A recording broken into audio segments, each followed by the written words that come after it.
معزز خواتین و حضرات، آج آپ کے سامنے ایک بہت اہم کیس لے کر آیا ہوں۔ کرمنل کیس ہے مرڈر کا، اور کرمنل اپیل ہے 558 آف 2019، جس کا سپریم کورٹ آف پاکستان نے فیصلہ کیا ہے۔ اور حقائق کچھ یوں ہے کہ 2008 میں ایک جگہ ہے کوٹ بالا فتح جنگ میں، وہاں پر مرڈر ہوتے ہیں دو، اور یہ ایف آئی آر درج ہوتی ہے، اور ایف آئی آر میں محمد جو شفیق ہیں ان اس میں یہ کہا جاتا ہے کہ محمد شفیق نے فائر کیا اور عطا محمد کی جو ہے وہ ڈیتھ ہو گئی، اور ساتھ ان کے ساتھ نور محمد، انہوں نے دو فائر کیے محمد کامران پہ، ان کی ڈیتھ ہو گئی۔ رفیق اور اکرم، یہ جو دو لوگ ہیں، انہوں نے بھی جو دوسری پارٹی ہے عمران اور ریحان، ان کو زخمی کیا۔ یہ ایف آئی آر ہوئی، کیس ایڈیشنل سیشن جج نے سنا، وٹنس جو تھے ان کی جو شہادتیں ہیں، شہادتوں کی بنیاد پہ فیصلہ کیا، اور فیصلے میں جو بات سامنے آئی، تین جو اکیوزڈ ہیں اس میں، ان کو بری کر دیا گیا، اور محمد شفیق کو 2 دفعہ 302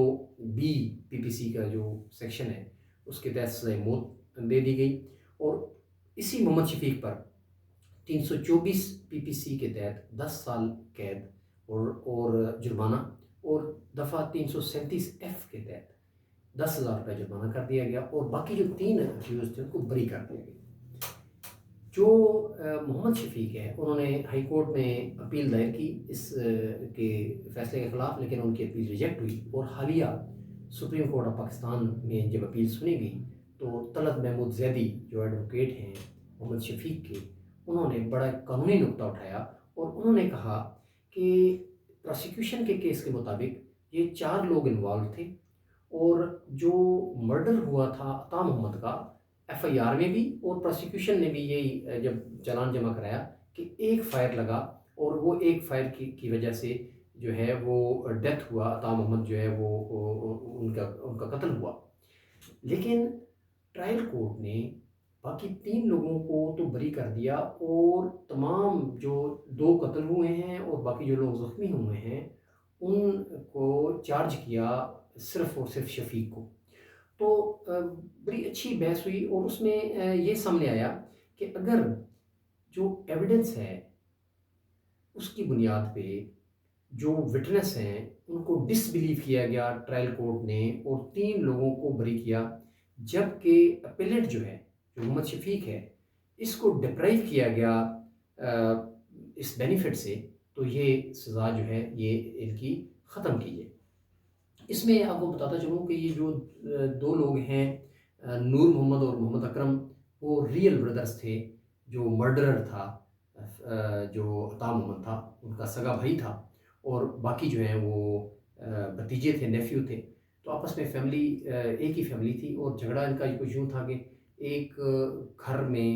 ایک حویلی میں انہوں نے ایک دروازہ رکھا تھا، اور محمد جو عطا محمد تھے ان کا خیال تھا کہ یہ ہمارے جو جگہ ہے اس پر دروازہ رکھا گیا، بلکہ وہ کہتے تھے کہ نہیں، ہم نے سرکاری جگہ پہ رکھا ہے۔ تو قانونی نقطہ جو سامنے آیا، سپریم کورٹ آف پاکستان نے قرار دیا کہ چونکہ ایف آئی آر میں بھی اور پروسیکیوشن کے کیس میں بھی محمد شفیق پر صرف ایک جو فائر ہے وہ ثابت کیا گیا، جبکہ جو دوسرے جو مرڈر ہوا ہے، کامران کا مرڈر ہوا ہے، دوسرے جو لوگ زخمی ہوئے ہیں ان کی سزا بھی عطا محمد کو دے دی گئی، اور ٹرائل کورٹ نے باقی 3 لوگ بری کر دیے۔ تو اس کا مطلب ہے کہ جو ایویڈنس ہے 3 لوگوں کے حوالے سے، تو اس کو جو ہے وہ ایویڈنس کو رکھا گیا اس طرح کہ ان پر ڈسبلیو کیا گیا اور ان کو بری کر دیا گیا، جبکہ عطا محمد کے جو مرڈر ہے وہ جو ڈالا گیا وہ اس پر محمد شفیق پر ڈالا گیا۔ تو اس سچویشن میں جبکہ میڈیکل رپورٹ میں بھی یہ قرار دیا گیا تھا کہ سنگل جو انجری ہے وہ آئی تھی عطا محمد کو، اور ایک جو فائر ہے اس سے ان کی ڈیتھ ہوئی تھی۔ تو یہ جو سارا جو ہے میٹیگیٹنگ سرکمسٹانسز ہیں، اور یہ جو محمد شفیق ہے اس نے صرف ایک فائر کیا، اور اس کے باوجود نہ تو اس نے تعاون پہ دوسرا فائر کیا اور نہ ہی کسی پر دوسروں پر فائر کیا، تو اس کو بھی بینیفٹ آف ڈاؤٹ ملنا چاہیے. الدو سپریم کورٹ آف پاکستان نے قرار دیا کہ یہ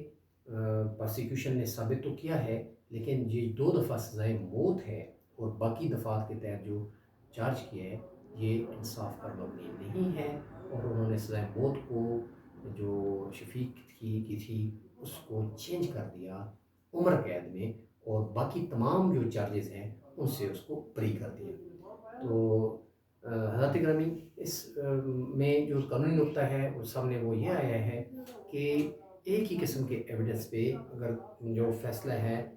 2-3 کو بری کر دیا جاتا ہے اور ایک شخص کو چارج کر دیا جاتا ہے اور ایف آئی آر میں بھی جو چیزیں ہیں وہ ڈیفرنٹ ہیں، تو پھر بینیفٹ آف ڈاؤٹ ملنا چاہیے ملزم کو، کیونکہ جو میٹیگیٹنگ جو سرکمسٹانسز ہیں وہ کریٹ ہو جاتے ہیں. آپ کی سماعتوں کا بہت شکریہ.